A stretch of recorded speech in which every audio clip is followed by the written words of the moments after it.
ఇన్‌స్టాగ్రామ్‌లో పరిచయమైన యువతి మాట్లాడలేదని యువకుడు సూసైడ్ చేసుకున్నాడు. హైదరాబాద్ శివారు సూరారంలో చోటు చేసుకుంది విషాదం.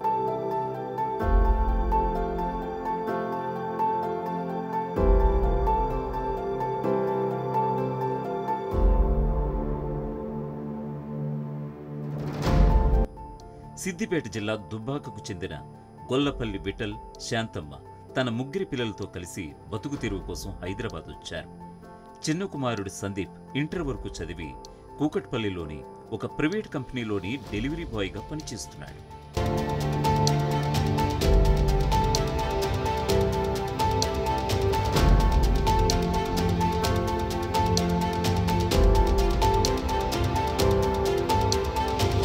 సందీప్కు కొన్నాళ్ల క్రితం విజయవాడకు చెందిన ఓ యువతితో ఇన్‌స్టాగ్రామ్‌లో పరిచయం ఏర్పడింది.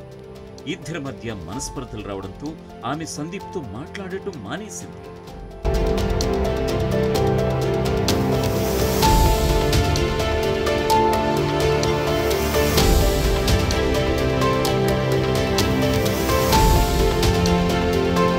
యువతికి సందీప్ ఎన్నిసార్లు ఫోన్ చేసినా కూడా సరైన స్పందన లేకపోవడంతో తీవ్ర మనస్తాపం చెందాడు.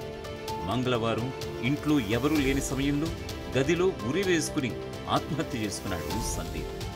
డ్యూటీకి వెళ్లి వచ్చినటువంటి తల్లిదండ్రులు ఇంటి తలుపులు తెరిచి చూడగా కుమారుడు ఫ్యాన్కు ఉరేసుకుని వేలాడుతూ కనిపించడంతో బాధిత కుటుంబ రోదనలు మిన్నంటాయి. కుటుంబ సభ్యులు మంగళవారం రాత్రి పోలీసులకు కంప్లైంట్ చేశారు. కేసు దర్యాప్తులో ఉందని సూరారం ఎస్ఐ చెబుతున్నారు.